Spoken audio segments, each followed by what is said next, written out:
Olá, todos bem dispostos? Sim.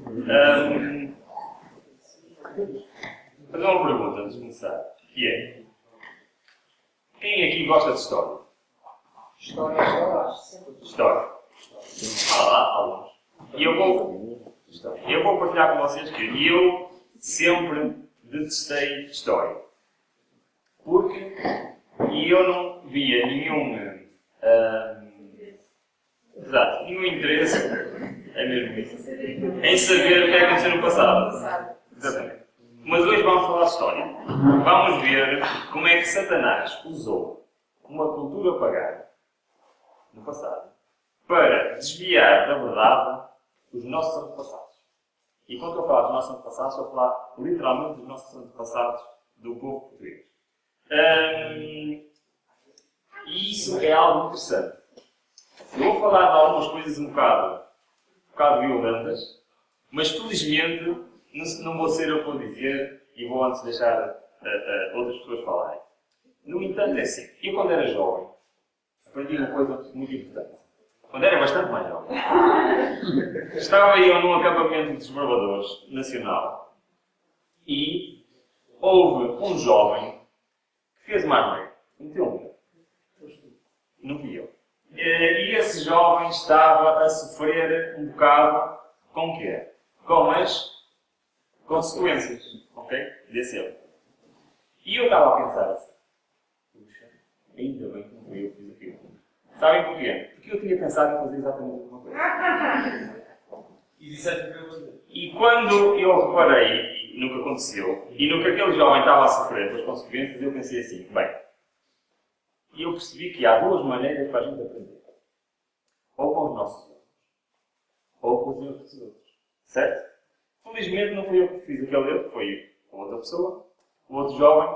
E então eu pensei: eu nunca na minha vida vou fazer aquilo. Porque eu vi o que ele estava a passar. E é aqui que entra a história. A história entra com um objetivo.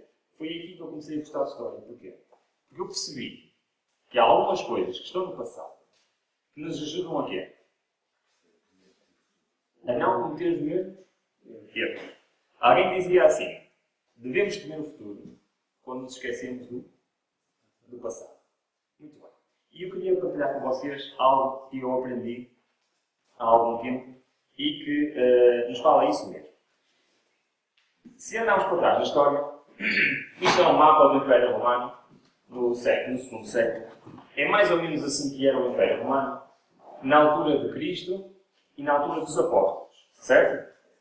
Cada divisão daquelas, verde e rosa, representa uma província do Império Romano. Ok? Como podem ver, Portugal pertencia ao Império Romano. Todos sabemos isso. E também a Judeia. Depois vamos falar, especialmente destes dois. Também a Judeia pertencia ao Império Romano. Já uma vez ouviram falar dos lusitanos? Já. Sim? De Viriato, essas histórias todas. Quem eram os lusitanos? Temos ali a província lusitana. Estamos a falar de há 2000 anos atrás. Okay? A história de Portugal há 2000 anos atrás. Quem são os descendentes dos lusitanos? Quem hoje em dia se diz assim: nós somos o povo luso. Quem é? Somos nós, certo? Somos portugueses. Por isso, nós vamos falar diretamente da história das origens dos portugueses. Não sei se sabem, mas a nossa Lusitânia e o povo lusitano fez parte da Igreja Primitiva. Okay? E é disso que nós vamos falar. Havia 3 províncias que compunham a Península Ibérica e que deram origem aos povos portugueses e espanhóis, os vários povos, pois houve a mistura dos suevos e dos visigodos, okay? Mas isto é inerente. E vemos que existia a Lusitânia, a província Bética e a Terra-Penense. Esses nomes assim um bocado estranhos, mas eram então estes os antepassados mais antigos dos portugueses e dos espanhóis. Aqui vemos um mapa de como é que eram as ligações entre as principais cidades, as famosas estradas romanas, que hoje em dia praticamente todas ainda podem ser apreciadas, nem que seja em parte, e destas 3 províncias havia sempre uma capital. Em todas as províncias do Império Romano havia uma capital. As 3 capitais destas províncias eram Tarraco, que agora chama-se Tarragona, é uma cidade. Na província Bética era Córdoba, a capital. E a capital da Lusitânia era, alguém sabe? Imérita Augusta. Que hoje em dia é uma cidade da Espanha. Que se chama quê? Alguém sabe? Antigamente chamava-se Imérita Augusta. O nome atual é? Mérida. Ok? Muito bem. Eu visitei Mérida há uns 2, 3 anos. E foi lá que eu aprendi aquilo que hoje vamos falar. E algo de muito, muito interessante. Como sabem, o Império Romano era um império pagão. Certo? Que herdou as suas raízes pagãs de que império? Do Império Grego. Por sua vez, herdou de que império? Medo-Persa. E por sua vez, herdou de que império? Império Babilónia. Que receberam dos caldeus, dos filisteus, etc. Esta tradição pagã remonta a que tempo, sabe? Esta tradição pagã remonta a que tempo? Ainda antes de Babilónia. Sabe? Exatamente. Vamos ler Gênesis 11. Tudo isto começou, toda esta história começou na planície da terra de Sinear. E o que aconteceu? Vamos ler muito rapidamente. Eu vou passar. E diz assim. Depois disseram, vamos construir uma cidade com uma torre que alcança os céus. Assim nosso nome será famoso e não seremos espalhados pela face da terra. Portanto, qual era o objetivo que Nimrod e os seus súbditos, qual era o objetivo deles? Exatamente. Era não serem espalhados e não serem destruídos. E também serem o quê? Famosos, não é? Okay? Isto é mais ou menos aquilo, as recompensas que se tem de ser pagão. Continua o texto. O Senhor desceu para ver a cidade e a torre que os homens estavam construindo. E disse o Senhor, e eles são um só povo e falam uma só língua. E começaram a construir isso. Em breve, nada poderá impedir o que planejam fazer. Vinhamos, deixamos e confundamos a língua que falam, para que não entendam mais uns aos outros. Assim o Senhor dispersou dali por toda a terra e pararam a construir a cidade. O versículo 9 termina. Por isso foi chamado Babel, porque ali o Senhor confundiu a língua de todo o mundo, dali o Senhor os espalhou por toda a terra. Então, qual é o objetivo de Satanás para as sociedades? É o quê? É juntá-los em quê? Em aglomerados, certo? Em cidades, em impérios. Tudo isso ele usou sempre para juntar. E Deus sabe que isso é um bocado complicado. Certo? E por isso os espalhou. O que é certo é que até aos tempos do fim irá ser assim. O que é que diz em Apocalipse 16:14? Alguém sabe? Diz assim: porque são espíritos de demónios que fazem prodígios, os quais vão ao encontro de Israel da terra a todo mundo para os congregar. Nós sabemos isso. E este sempre é um plano que Satanás tem. Juntar. E por isso ele, ao longo da história, usou impérios. O que é que um império fazia? Conquistava e anexava. Certo? Para torná-los todos cidadãos de um só reino. Ok? Agora, olhem bem para ali e, sinceramente, tentem perceber isto. Aquilo são dezenas de povos diferentes. Com culturas diferentes. Com religiões diferentes. Com maneiras de proceder diferentes. Como é que se pega em tantas pessoas tão diferentes e se converte essas pessoas à filosofia romana? E eles conquistavam à força, certo? Mas depois eles davam alguma liberdade às suas províncias. Um pouco autorreguláveis, deixava alguma liberdade em termos de religião, de decisões, mas eles tinham uma estratégia para converter a sua mente. Por isso é que isto se chama, esta apresentação, isto chama-se a grande estratégia. Que é essa estratégia que vamos falar. É que Satanás tem sempre um plano delineado, certo? Ok? E ele usou este império, já tinha usado um pouco nos gregos também, mas usou este império para fazer isto mesmo. Sabem que em cada capital, de cada província, eles faziam sempre algumas coisas. Eles construíam sempre as mesmas coisas. Coisas que eram muito interessantes. Por exemplo, faziam as estradas, como já vimos, de ligação. Okay? Vias de comunicação. Outra coisa que eles faziam é construíam ligações de água. Famosos, aquedutos, etc, etc. Okay? Outra coisa que eles construíam sempre era um templo. Um templo para adorar quem? Sabe?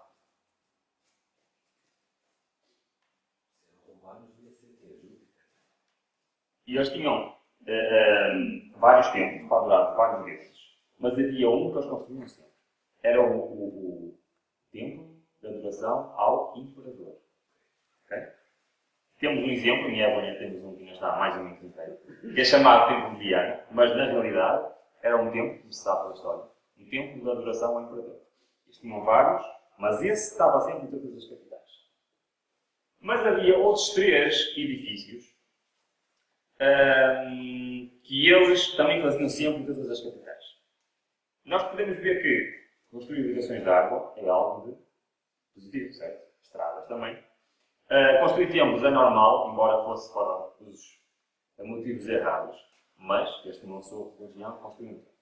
Mas havia 3 edifícios que eles construíam sempre que tinham outros objetivos. Os edifícios eram estes. Sabem o que é isto? Não. Isto é um teatro romano. Sabem o que é isto? Isto é um anfiteatro. Anfiteatro romano. E sabem o que é isto? Esta é mais difícil. Fala o nome? É um circo romano. Ok? Portanto, estes 3 edifícios, eu vou ver, teatro, o que é que eles faziam no teatro? Exatamente. Muito bem. Já vamos ver mais um romano. O que é que eles faziam aqui? No anfiteatro? Era lutas, espetáculos de homens, de animais, é o que eles faziam. E o que é que eles faziam aqui no circo? Corridas. Corridas de cavalos, ok? Muito bem. A pergunta é: o Império Romano construiu isto em todas as capitais, todas as províncias. Aliás, fomos visitá-las, as capitais. Eu já fui visitar várias capitais do Império Romano Antigo. E tem sempre estas 3 construções. Umas em pior estado, outras em melhor estado. Mas qual era a utilidade destes 3 tipos de construção? Correto. Era em entreter as pessoas. Houve um imperador romano que disse assim: deem pão e circo e está o povo controlado, certo? E ele disse isso porque, de facto, isto tinha um objetivo. Estas construções tinham um objetivo. Eu até vou deixar os livros de história falarem, e diz assim: partindo do teatro, a autoridade desenvolve uma propaganda eficiente de si própria e do modo de vida romano, tanto através do edifício, da grandiosidade, da sua obra, epígrafes e iconografia, como das mensagens que do palco podem ser transmitidas ao público. Portanto, qual era o objetivo destes entretenimentos? O que é que diz o texto? Portanto, isto é um livro de história, não é no seu lugar. Exatamente. É converter as pessoas ao romanismo. Certo? E esse era o objetivo. Vamos ver se isto resulta. Posso fazer uma pergunta? Pode. Não achas que isso é exatamente o que a América faz com o Hollywood, por exemplo? Já vamos. Já vamos. Mas é da nossa. E este quando eu estive em Mérida, a Sónia trouxe esta aqui. Este é o estado atual do teatro da capital da Lusitânia. Okay? Eu depois olhei aqueles números porque representam 3 sítios muito importantes deste teatro. A zona número 1 chamava-se o Santuário do Culto Imperial. Okay? Santuário do Culto Imperial. Tinha lá no sítio número 1 sempre então a estátua do imperador atual. E sempre antes do início de cada peça, digamos assim, era sempre feito primeiro o culto ao imperador. Okay? No número 2 chamava-se coro. Esta palavra agora deu origem à palavra coro. Porque era ali que estavam os instrumentos musicais e as vozes que davam, digamos assim, os efeitos sonoros para a peça teatral. E no 3, no palco, era onde corria então a cena. O que é que acontecia? Antes de cada espetáculo, havia um desfile que começava ali por aquela porta do lado direito, em baixo, ao lado daquelas colunas. Todos os participantes desfilavam, okay? Todos muito bem apresentados. Desfilavam todos os intervenientes e só depois de fazerem, eles vinham fazer a prestar homenagem ao imperador e depois então é que começava. Há muitas coisas que derivam hoje em dia do teatro romano. Muitas mesmo. Podíamos falar aqui muitas coisas. Obviamente que o teatro atual deriva daqui. O que é que deriva mais daqui? Que mais artes derivam do teatro? Sim, muito bem. Portanto, nós temos a ver que há muitas coisas hoje em dia na nossa sociedade que derivam disto aqui. Por exemplo, outras coisas que se calhar à primeira vista não sabem. Uma outra coisa que deriva aqui, procissões da Igreja Católica, sabiam? As procissões das Igrejas Católicas são o resultado da cristianização da região pagã romana. Portanto, não deixaram de haver procissões, moldaram a procissão de outra maneira. Em vez de ser culto ao imperador, faz culto a um santo. Okay? Mas a procissão foi inventada aqui. Outra coisa que deriva daqui é os desfiles de moda, sabia? Os desfiles de moda derivam disto aqui. As mulheres, exatamente. As mulheres tinham lá atrás, acho que não tem aqui, lá atrás tinham uma espécie de camarins, onde as atrizes, digamos assim, se produziam todas, quer pintavam-se todas, faziam. O livro de história diz que faziam penteados exuberantes, vestiam exuberantemente, exatamente para o desfile. A moda deriva exatamente deste ritual que existia no teatro romano. Estou aqui a pensar numa outra. Essa expressão americana, real respects. Sim, exatamente. As pessoas que entravam aí para assistir isso, a assistência tinha que ir ali ao número 1 e prestar o seu. Não tinham de ir lá, mas tinham que participar naquele ritual, digamos assim. Tinham que dar respeito ao culto do imperador. Embora eles próprios não pertencessem à religião pagã. Mas era, digamos assim, a partir daí começavam, mesmo eles não sendo pagãos, não sendo pertencentes àquela religião, era uma maneira que eles diretamente já estavam a participar no culto ao imperador. Não aceitavam. Exatamente. Era um ponto de partida. O anfiteatro. Este é um anfiteatro de capital da Lusitânia, como eu estava a dizer, atualmente de Mérida. Por acaso, quando eu fui lá, era quase Páscoa, eles estavam a preparar lá umas cerimónias quaisquer para a Páscoa, que eu achei interessante. Também preparar aquilo ali, mas pronto. O que é certo é que aqui fazia-se então os desportos de arena. Okay? Todos os desportos de arena nasceram aqui. Que desportos é que conhecem de arena? Romana. Hã?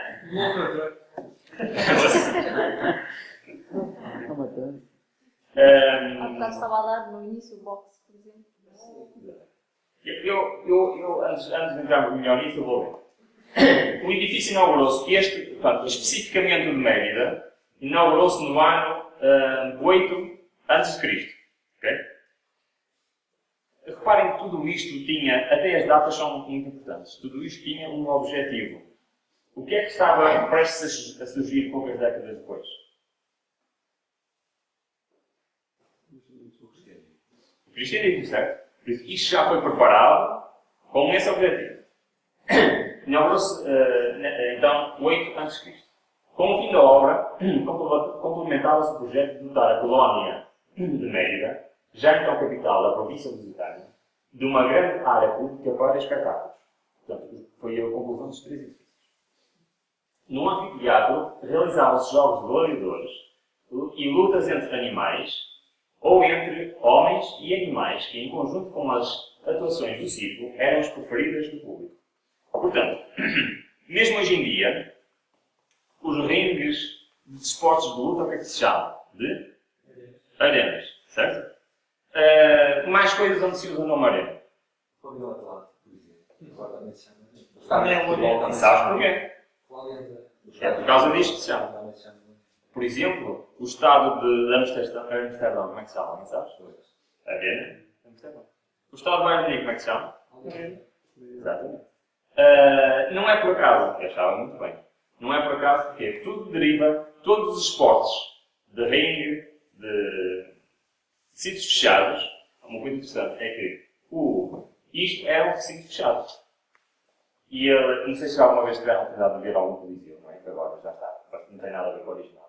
Aqui está uma imagem do original. Por cima era tapado, era mesmo uma arena, digamos assim. Que podia abrir a parte de cima, eles abriam e podia ficar aberto ou podia ficar fechado. Muito bem. Antes passamos ao outro. Nós temos um campo pequeno em Portugal. Hã? Temos tipo em Lisboa, um campo pequeno. Por exemplo, as touradas também derivaram daqui. Todos os espetáculos de luta, de confronto entre homens e animais, ou entre animais, são baseados, então, no anfiteatro romano. O circo. Portanto, o circo tinha uma extensão de 400 metros. Era uma pista, extensão de 400 metros. Tinha a capacidade para 30 mil pessoas, este que é o de Mérida, e era o sítio ideal para a corrida de cavalos, de vigas e quadrigas. Alguém sabe o que é uma viga e uma quadriga? Uma viga era corrida com 2 cavalos, quadriga com 4 cavalos. E eram conduzidos pelos aurigas, era o nome dos condutores, então, dos pilotos da altura. Deixa-me fazer uma pergunta. Disseste que tinha 400 metros, não é? Que é a distância das pistas hoje em dia à volta.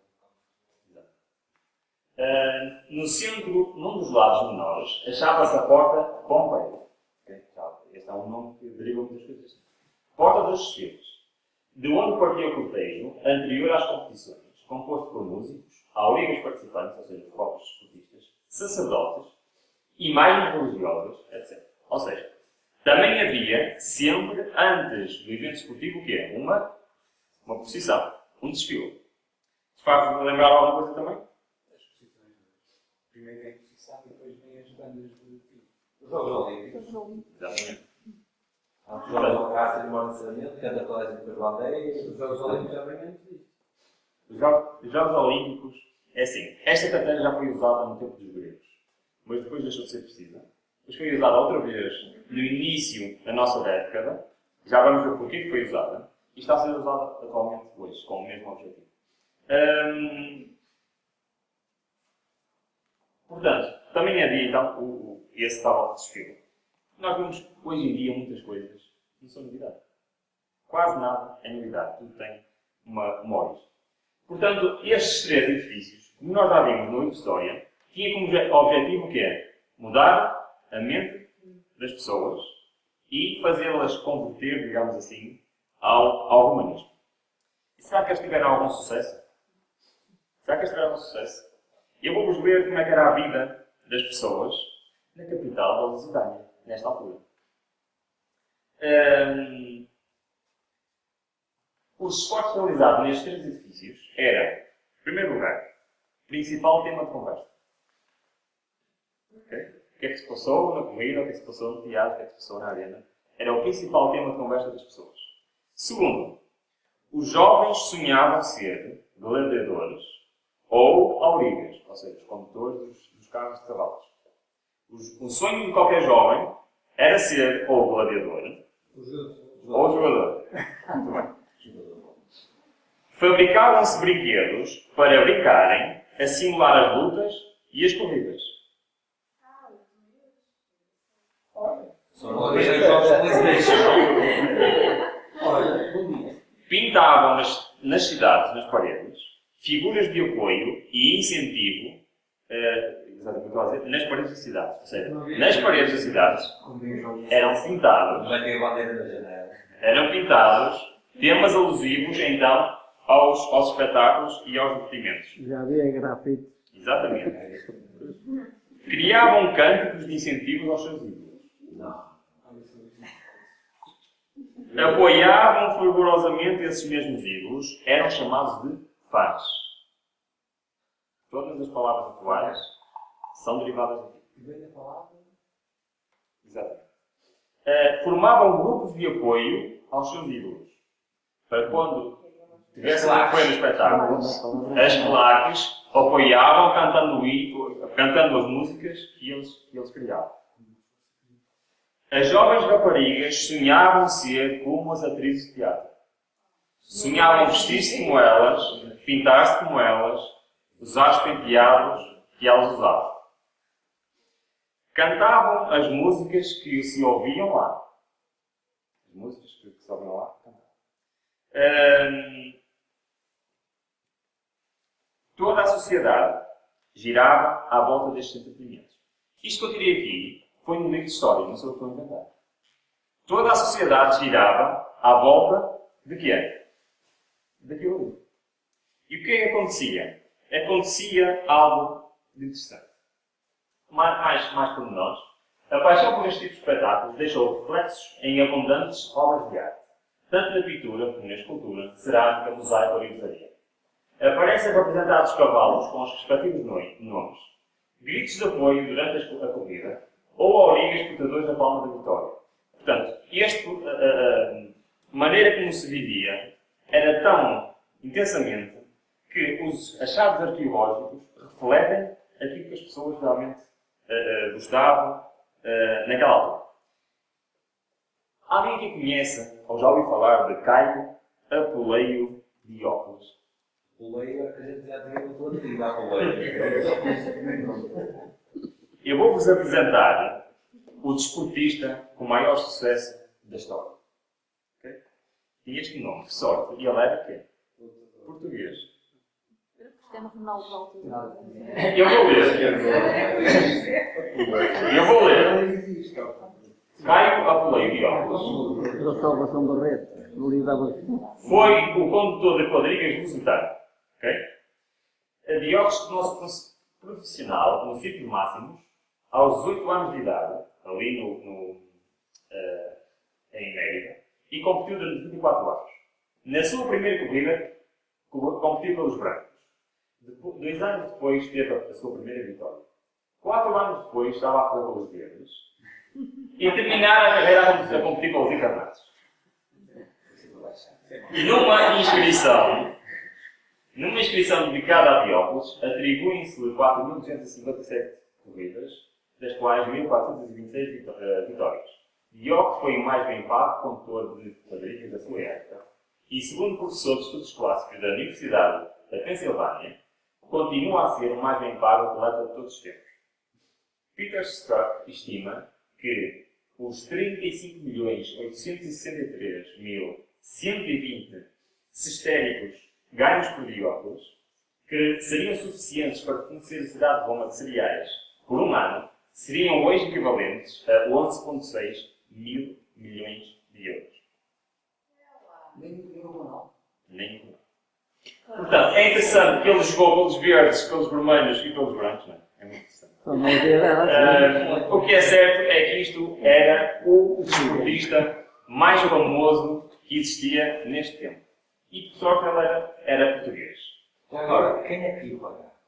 Era o Império. Exatamente. Qualquer dia, alguém vai olhar para o passado e vai ver. Sabes se cobrava entrada para entrar naquelas salas? Penso que não. Não tenho certeza. A pergunta que eu quero fazer é essa. Como é que uma cultura, há 2000 anos atrás, é tão parecida com a nossa? Acharam alguma semelhança? Não. Sim. Estava à procura de diferente. Mas então eu quero fazer uma pergunta. Esta estratégia foi usada no Império Grego durante algum tempo. E depois parou. Deixou de ser usada. Voltou a ser usada num período específico do Império Romano. E passado alguns séculos, deixou de ser usada. E durante 1500 anos, esta estratégia não foi utilizada. E agora, nos últimos 100 e poucos anos, voltou a ser utilizada. Sabem porquê? O que eu vou mostrar agora é o que é importante. Vimos até aqui essa história. Agora é que vamos começar a ver coisas importantes. Romanos 15:28 deixa-nos uma pista fundamental. Sabem o que é que diz neste texto? Diz assim: Paulo escreveu esta carta à igreja de Roma, certo? E ele diz assim: assim que concluído isto, e havendo-vos consignado este fruto, de lá, passando por vós, irei a Espanha. É o que ele diz aqui, não é?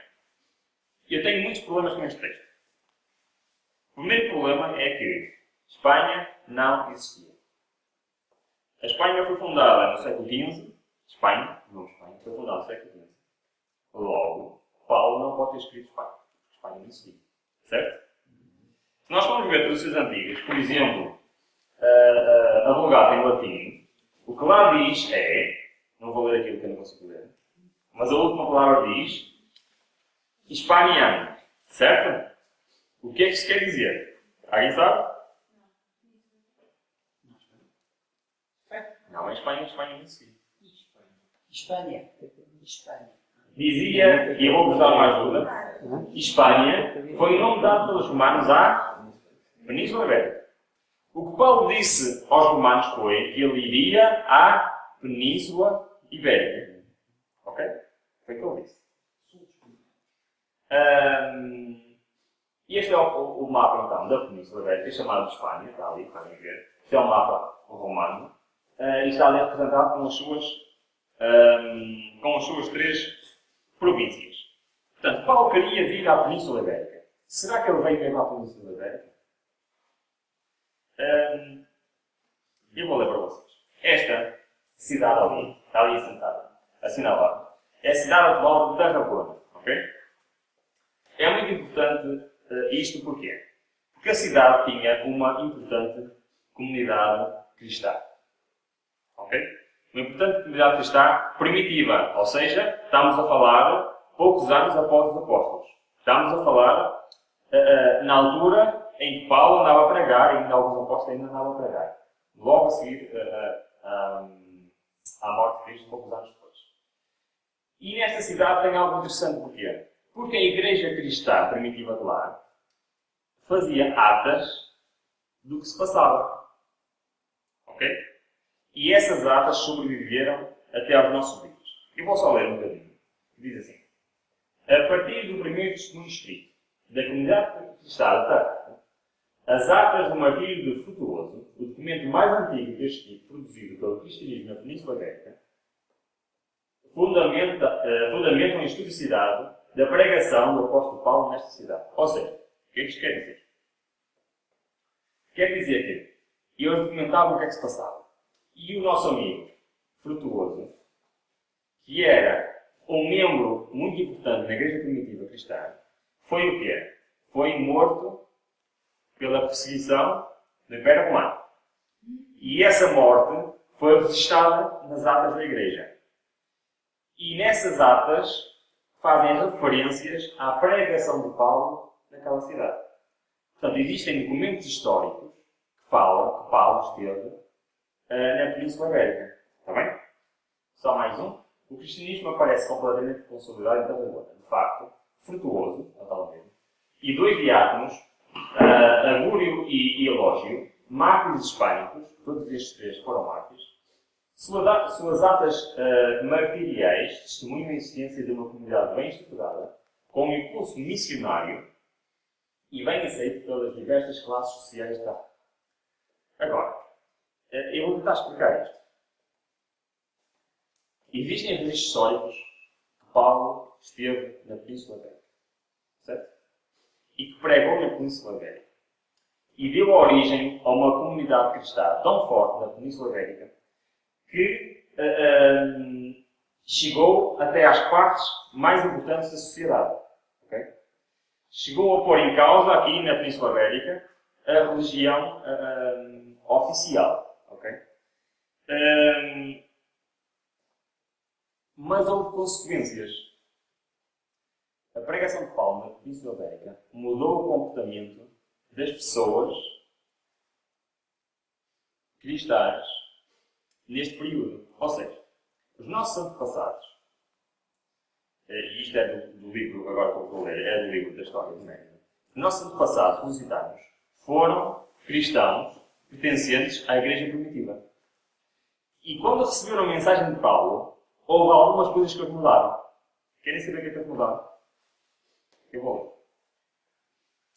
Devido em grande parte à implementação oficial do cristianismo, que considera imorais as representações teatrais, o edifício foi deixado de ser utilizado até ao seu total abandono.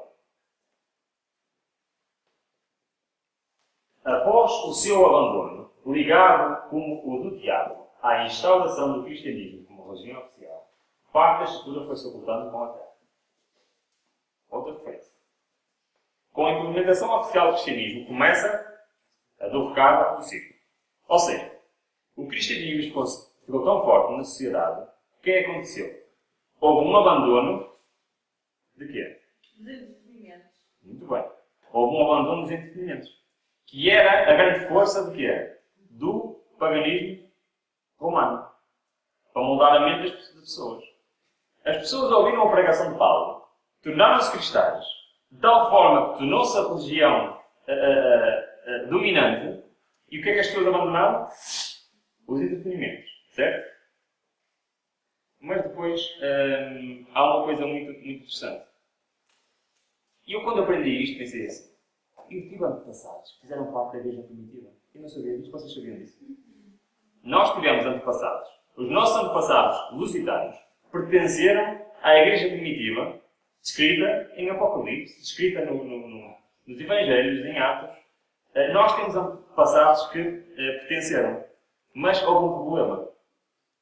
Houve um problema.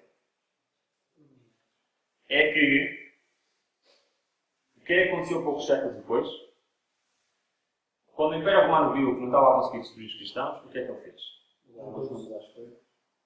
Juntou-se. Certo? Muito bem. E sabem o que é que aconteceu à capital do Lusitano, quando isso aconteceu? Eu vou. Restauros realizados.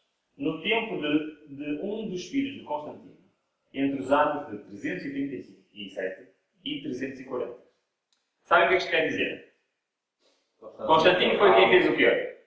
Legalizou o cristianismo. Muito bem. Constantino disse, agora somos todos cristãos. Enviou os seus filhos a várias capitais, incluindo um deles, a Mérida, para fazer o quê? Um objetivo. Restaurar o teatro, o anfiteatro e o coliseu. E dizia, agora somos todos cristãos, mas já podemos utilizar estas coisas. A pregação de Paulo, as pessoas abandonaram. Certo? Quando houve a junção, o próprio filho de Constantino veio a Mérida para voltar a pôr isto tudo a funcionar. E funcionaram durante quase mais 2 séculos. E eu não sei se acham isso interessante, mas foi desta maneira que deixou de haver uma igreja cristã verdadeira na Lusitânia. Okay? E na maior parte das províncias. Agora, indo um bocadinho mais para os nossos dias, atualmente, nós vemos assim.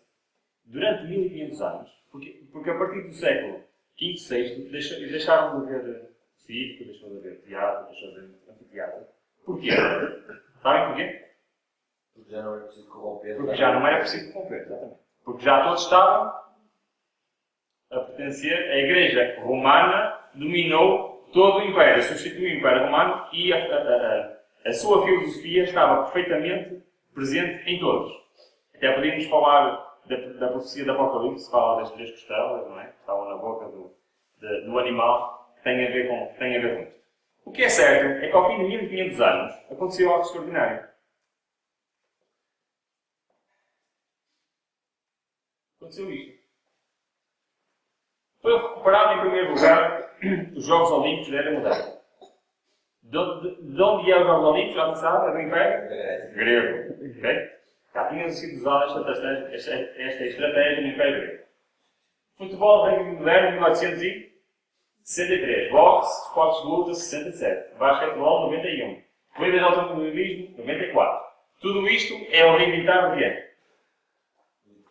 Do Circo Romano, Anfiteatro Romano, Teatro Romano, todos eles. Cinema em 95. Rádio em 1906. Televisão em 25. Internet, jogos eletrónicos, tudo isso. Reparem no pormenor destas datas. A quando do início do cristianismo, o que aconteceu? O Império Romano teve uma estratégia, certo? Foi a entreter as pessoas.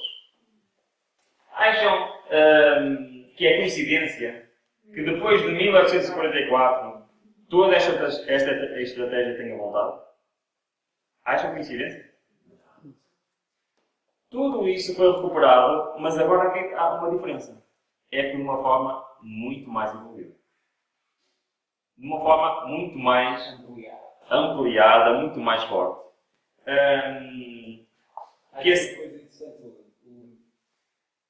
há bocado aqui, o Rui estava a dizer, se não podemos com eles, não temos eles.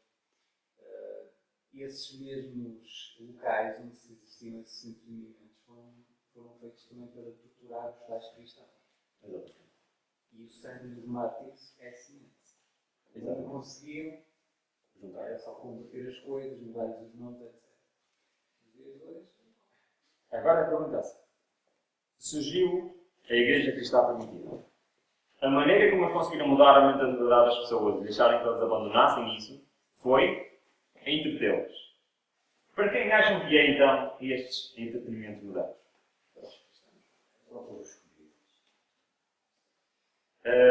Felizmente eu não tenho que responder, cá quem responda por mim. Diz assim: o desejo de excitação e aprazível entretenimento é uma tentação e uma cilada para quem? Para o povo de Deus. E especialmente para quem? Para jovens. Satanás está continuamente arranjando engodos com que desviar a mente da solene obra de preparação para as cenas que se acham num futuro próximo. Por intermédio dos bondados entretém uma constante estimulação a fim de induzir os imprudentes a se unirem aos prazeres do mundo. Para quem são então os entretenimentos? É para um povo específico. Que diz ali que é o povo de Deus. Este é o objetivo. Satanás tem estado a multiplicar seus ardis. E professos cristãos. Sabem o que quer dizer professos cristãos, não? De caráter e experiência religiosa superficial, são por ele empregados como engodo.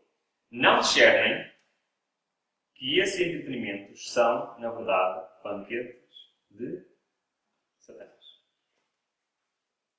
Quem são os que não percebem que são banquetes de Satanás?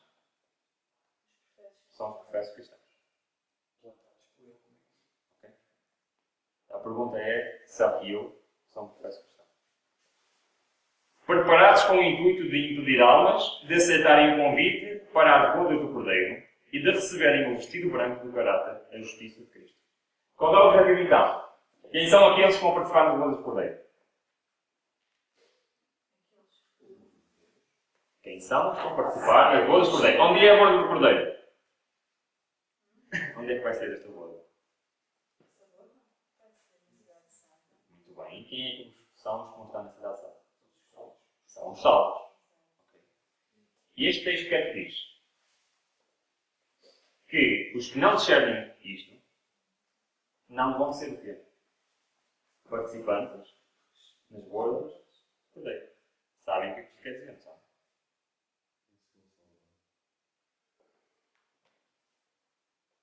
E entre os mais perigosos lugares de diversões acha-se o teatro. Permitem-me eu acrescentar o cinema, que é a continuação do teatro. Em vez de ser uma escola de moralidade e virtude, como muitas vezes se pretende, é um verdadeiro foco de Imoralidade. Nunca ninguém viu imoralidade no cinema. Mas tem um objetivo. Hábitos viciosos e propensões pecaminosas são fortalecidos e confirmados por estes entretenimentos. Canções baixas, gestos, expressões e atitudes licenciosas depravam a imaginação e rebaixam a moralidade. Eu vou-vos contar uma experiência que infelizmente eu passei, que é o seguinte. E eu era viciado em filmes. E eu via normalmente um filme todos os dias. E era interessante que a Sónia não gostava nada. E então, à noite, lá vinha ela à sala, estava eu a fazer o quê? A ver um filme, muito bem. Estava eu a ver um filme, todo contente, e a Sónia começava com o mini sermão dela. Dizia, não vejas isso, porque isso faz-te mal, e não sei o quê, depois ficam coisas na mente, e tal. E eu punha em pausa, esperava, e depois dizia assim, já está? E ela já ia-se embora. Sabem qual era a minha justificação? Que eu dava sempre. Não era Hã? justificação, não era Sabem qual era a minha justificação que eu dava à Sónia e dava a mim próprio? Era, eu sei que isto não é verdade, que é tudo a fingir. Logo, isto não me afeta. Sempre foi esta a minha justificação. E eu acreditava vivamente nisso. Não é só a tua, certeza. Exatamente. E eu acreditava perfeitamente nisso. Mas o que é que o texto diz? Repararam bem o que é que diz ali. Hábitos viciosos e propensões pecaminosas são fortalecidos e confirmados por estes entretenimentos. No fim diz, depravam a imaginação. A nossa imaginação fica corrompida e rebaixa a nossa moralidade. O que é a nossa moralidade? a nossa inteligência.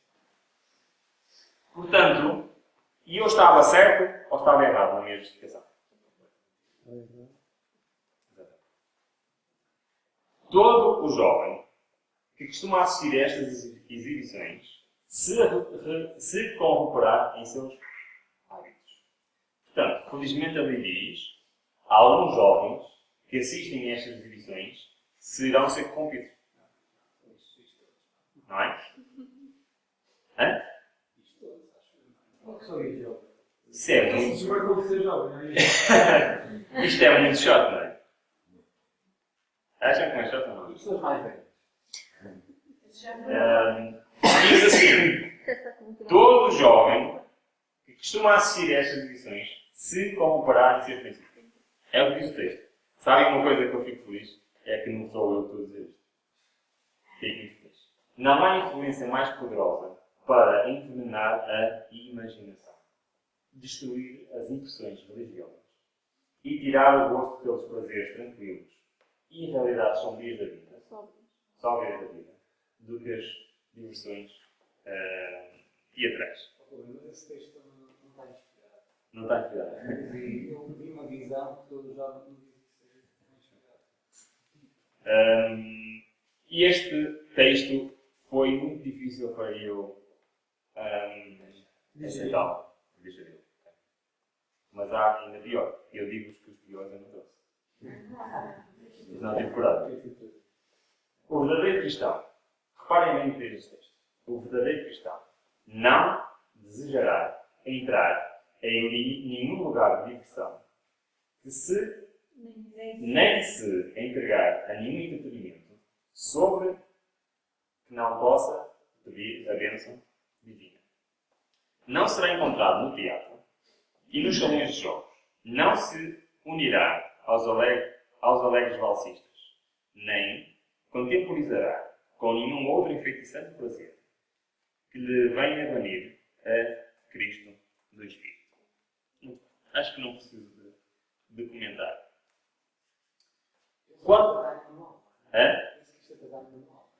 Quando Paulo pregou aos nossos antepassados aqui da Península Ibérica, e eles o que fizeram? Deixaram todos os entretenimentos. Certo? Quando nós lemos estas mensagens, temos duas hipóteses. Ou nós fazemos o que nossos antepassados inicialmente fizeram, ou nós fazemos o que os nossos antepassados depois acabaram de fazer. Sabem o que é que eles acabaram de fazer? E dessa forma, deixaram de ser o quê? O povo de Deus. Eu vou terminar, já é hora de terminar, com algo. Ainda vou falar de duas coisas. Primeiro vou falar deste texto. Este texto mudou a minha perspectiva de vida. Foi este texto. 2 de Coríntios 3:18. Este é o meu texto preferido da Bíblia, porque quando eu percebi este texto, os meus comportamentos mudaram radicalmente. Provavelmente já leram este texto. É um texto um bocadinho difícil de compreender. Reconheço que é. Mas quando eu percebi, reparei que não era nenhuma brincadeira isto. Diz assim: mas todos nós, com o rosto descoberto, refletindo como um espelho a glória do Senhor, somos transformados de glória em glória na mesma imagem, como pelo Espírito do Senhor. Aí percebeu o que é que isto quer dizer?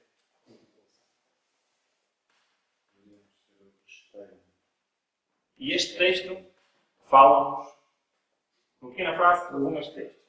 Somos transformados pela contemplação. E este é o resumo, entre aspas, dessa doutrina, que não é uma doutrina, mas é uma realidade. É o texto que Paulo escreveu, o mesmo Paulo escreveu, a 2 Coríntios, a dizer assim: aquilo que tu vês é isso que te vai transformar. E isso Ok? é apenas uma coisa que só os cristãos percebem. Exatamente. Isso é uma coisa que... Exatamente. Esta foi a estratégia que Satanás usou antigamente. Pôs o que é? Imoralidade à frente das pessoas. Entretenimento à frente das pessoas. E elas se corromperam. Nós temos duas hipóteses. Ou nós aprendemos com a história, ou nós não aprendemos com a história. Esta é a vantagem que eu encontro em estudar a história. É ver onde é que os outros falharam e tentar não cometer o mesmo erro. Até porque a consequência pode ser eterna. A consequência pode ser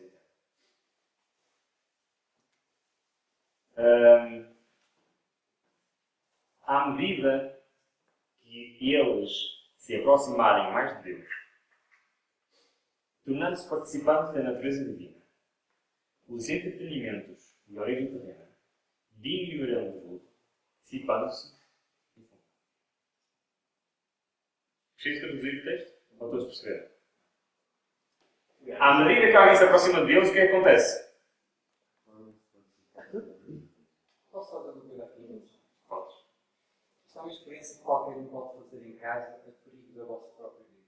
Experimentem durante 4 dias da semana verem um filme durante a noite e depois, passados estes dias da semana, tentarem estudar as calças aqui com o livro.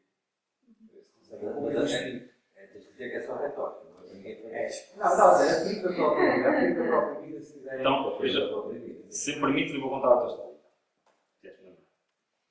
Eu, durante muitos anos da minha vida, muitos anos mesmo, pedia a Deus que me desse vontade de estudar a Bíblia. Não estou a brincar, não é sério. E eu pedia a Deus, dá-me vontade de estudar a Bíblia. Dá vontade de estudar, porque eu acho que isto é uma seca. Literalmente. Não estou a brincar. E eu ia para a cama, pegava na Bíblia.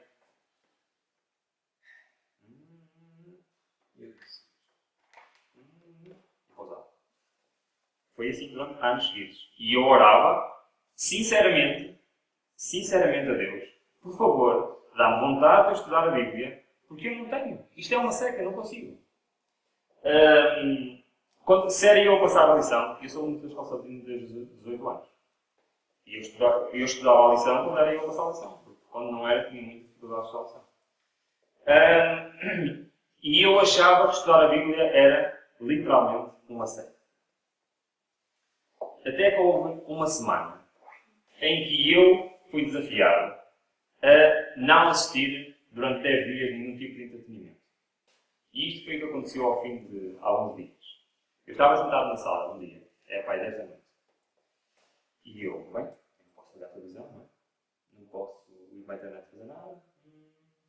Acabou tudo. Exato, basicamente é isso. E eu pus-me a olhar e em cima da mesa estava uma Bíblia. E eu assim, isso. Peguei na Bíblia. Fui à concordância. Fui à concordância e vi lá, este tema é interessante. E fui ler todos os versículos daquele tema. E tive um tempo, assim, e gostei bastante daquilo. Quando no dia a seguir, talvez a mesma coisa. Eu digo-vos que todo o tempo que tenho disponível, e eu uso por estudar a Bíblia. Fiquei apaixonado por uma coisa que eu achava que era a maior século do mundo. Porquê? E eu pedi a Deus, há anos, quando dava vontade de estudar a Bíblia, mas era eu que estava a impedir que isso fosse uma realidade. Porque depois de eu estar a ver um filme, como é que eu podia achar interessante ler a Bíblia? Nesse caso já era Deus a mostrar o que podia fazer. Depois de ver um filme, ou de ver o CSI, ou de ver seja o que for. Aliás, essa é a razão porque ele adormece enquanto o pregador diz. Exatamente. Mais que os outros. Depois de ver isso, como é que eu podia tirar o... Eu digo-vos, desde que eu deixei de ter esse tipo de entretenimentos, eu apaixonei-me pelo estudo da Bíblia. E agora é a coisa que eu mais gosto de fazer. Agora vais dizer que tiveste sorte, não é? E eu vou agora partilhar com vocês uma coisa muito interessante, para terminar agora mesmo. Que é isto. Esta experiência, desta mensagem, foi numas férias que fui ao sul de Espanha e mais especificamente América, mas tenho uma outra experiência numa outra férias que eu tive. E isto me dá avançar.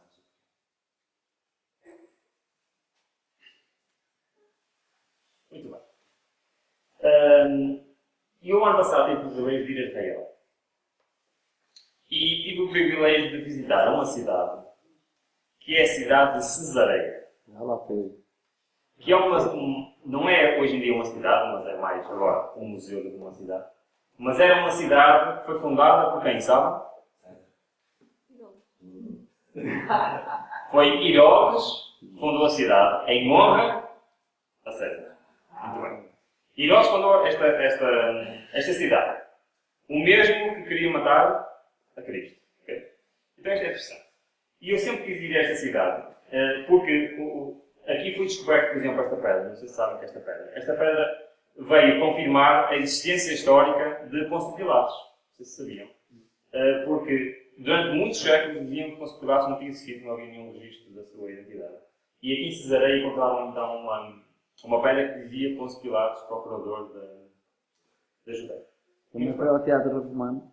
Foi isso. Também. E então, esta cidade é uma cidade lindíssima. É uma cidade portuária. Agora é um museu como é que se diz? Ao ar livre. Que se pode visitar. É uma cidade onde se via navios, todo mundo. Ali tinham armazéns por baixo da rocha onde eles guardavam os cereais e as especiarias que tinham de tudo. Aqui, Herodes construiu o seu mais magnífico palácio. Podem ver ali os restos do palácio. O palácio estendia-se até ao mar. Esta parte era toda coberta do palácio. E isto vai nas piscinas interiores do palácio. Okay? É um palácio tão espetacular que tem piscinas interiores. Só que esta cidade foi construída com um propósito. Vamos tentar perceber porque ela foi construída. Como eu disse ao bocado, todas as capitais das províncias romanas tinham sempre 3 edifícios, certo? Com um objetivo. Mas houve um problema na província da Judeia. É que os judeus recusaram que esses edifícios foram construídos em Jerusalém. Jerusalém era a capital da Judeia. Província romana. Mas eles respeitavam a cultura, entre aspas, dessa província. E os judeus recusaram que se fosse construído isso lá em Israel, em Jerusalém.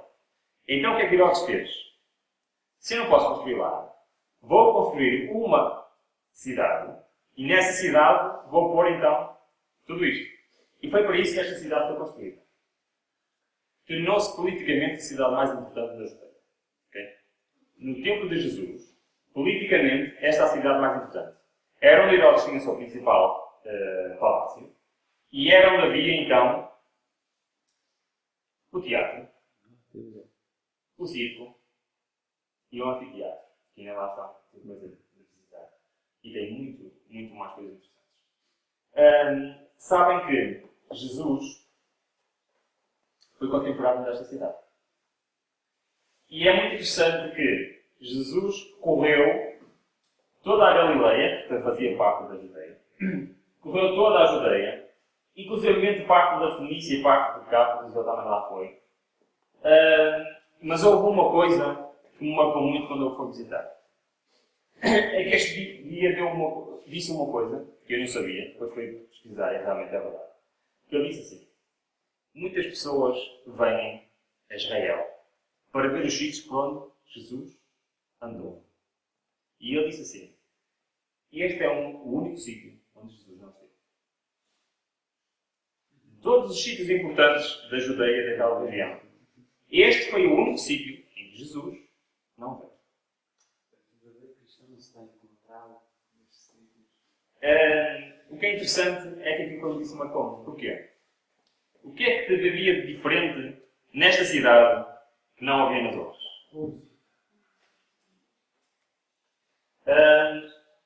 Sabem que um judeu, se estava na Galileia, queria ir para Jerusalém, não podia passar por onde?